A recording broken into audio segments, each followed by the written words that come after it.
I was watching your videos about my city.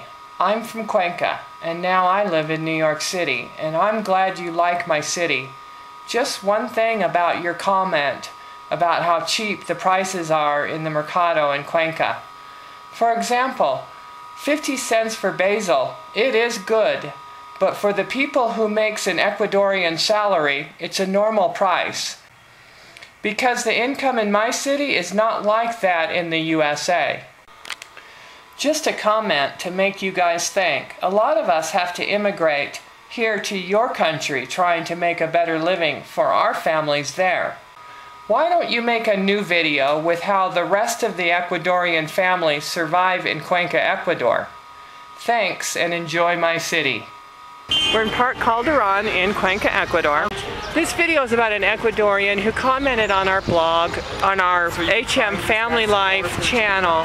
He wanted to let us know that even though we gringos come to their country, and what happens is we think everything is cheap. We think that you can buy 10 oranges for $1 and it's cheap. But it's not for the people that have to live here.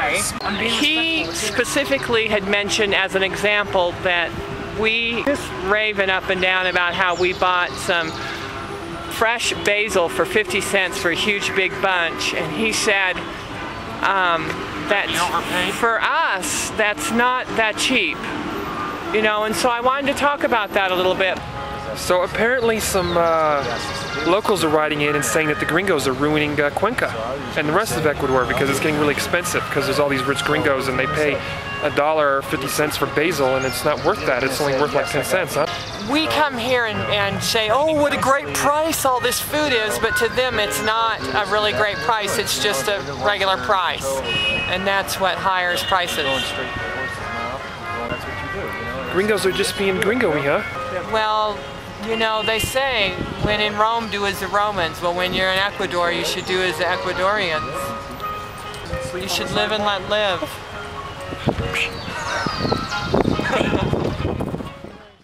You say that gringos coming here isn't what raises prices? No, gringos can come here all they want. You could get all the gringos can all come here. It wouldn't make any difference. Just coming here is not an issue.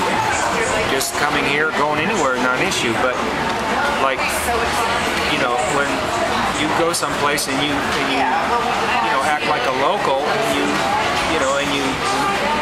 buy and such, you know, like locals do, that doesn't raise prices.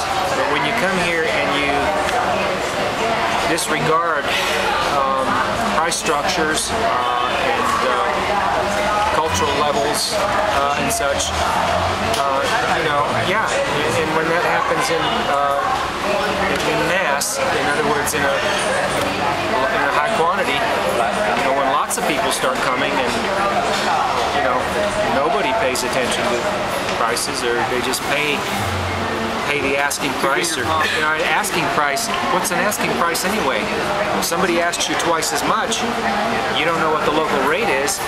To you, that's an asking price. To them, they're charging you double. So, you know, you pay the asking price, you're just overpaying, you know. So, because if you're constantly comparing to back home, it's always, you know, I mean, you don't want to be comparing, you know, it's hard to do.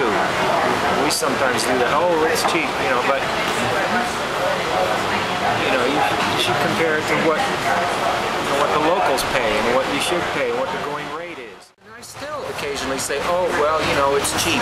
It slips, it's just normal. I mean, you know, your mind's kind of... When you're living here, it's not really that cheap. It's just you accept that what the prices are and stop comparing it to U.S. prices.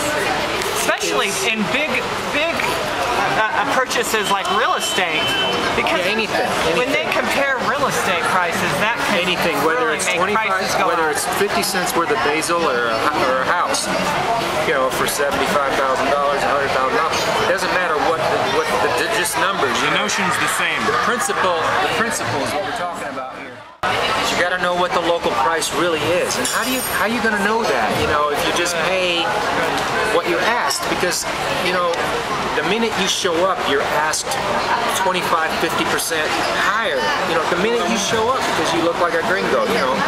So, and you know, you if you come around here, you got plenty of money and it's too much of a bother to negotiate, or find out what the real local rate is, then you're really doing yourself a disservice, and actually you're doing everyone else a disservice.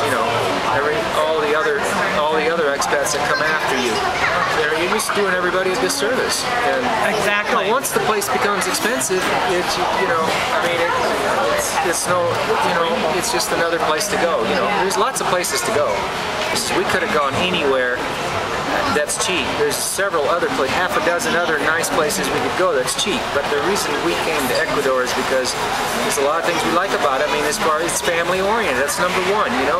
For us, family oriented is very important. So, that's why we came here. I say the gringos need to do some research so they don't come here and look like they're rich even though they're on a social security check or a pension check. They should do some research so that way, they don't look like they're rich. Because then, because everybody here thinks that gringos are rich and they're not. There's people coming here living on $500 a month just like locals. I'm just saying that if you start reasoning things out, okay, think about it. If you might say, well, it's cheap to me, it's way cheaper than what I was on before, but here's the thing, you could save a lot of money every month if you live, if you find out what the local price level is, you could save a lot more money per month. And you know what? Once this place balloons and everything is super high and you want to go somewhere else, you'll have plenty of savings left over.